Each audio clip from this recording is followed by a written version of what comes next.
السلام عليك يا بنت رسول الله، السلام عليك يا بنت فاطمة وخديجة، السلام عليك يا بنت أمير المؤمنين، السلام عليك يا بنت الحسن والحسين، السلام عليك يا بنت ولي الله، السلام عليك يا أخت ولي الله،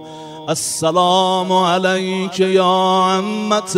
ولي الله، السلام عليك يا بنت موسى بن جعفر ورحمة الله وبركاته.